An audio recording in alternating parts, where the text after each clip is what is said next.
Go find your basket of fruit and pick out an apple you think looks good. Now, using a sharp cutting knife, carefully cut the apple at a slight diagonal so that it slices right through the center of the apple core. While we're here, let's save 2 of the seeds because we'll be needing them later. Now that we've got our 2 halves, let's take the side that still has the bottom attached and place it face down on a cutting board.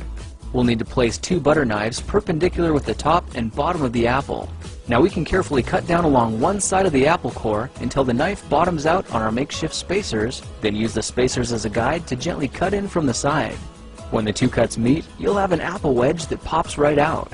And while we're here, let's cut a piece from the other side the same way. Now our goal with these is to cut out 3 more L-shaped wedges about 1/4 inch thick. And this time, rather than cutting in sideways toward your fingers, try turning the piece over so you can cut downward and meet the first cut at the bottom. Now with a little wiggle, a new apple wedge should break free. If you repeat the process 2 more times, then stagger the pieces back together, the effect is a beautifully layered wing. Now just cut the other piece the same way and your swan's body should look like this. To make a place for the head, all we need to do is carefully cut into the front of the body and gently lift the pieces out to reveal a clean and fairly deep groove. At this point, we can go ahead and grab the other half of the apple and place it between the butter knives like before, but this time we're just going to use them as spacers to cut an even slice off the bottom. You can see that repeating this process 3 or 4 times gives us a nice variety of shapes and sizes.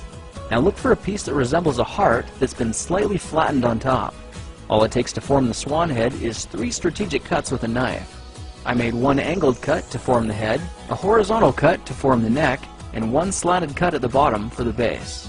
Now you should be able to see how this is coming together, and to clean it up a bit, just use your knife to round off the sharp edges. All that's left now is to place the apple seeds where you think the eyes should go, then use the side of a butter knife to press them firmly into position. When both eyes look good, simply drop the neck into place, and you're done. You've just created a beautiful and decorative apple swan.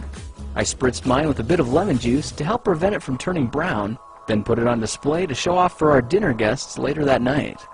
If you try using different apples, you'll get a nice contrast of colors, and every bird will look a little bit different.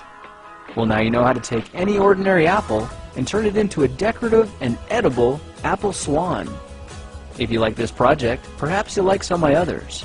Check them out at thekingofrandom.com.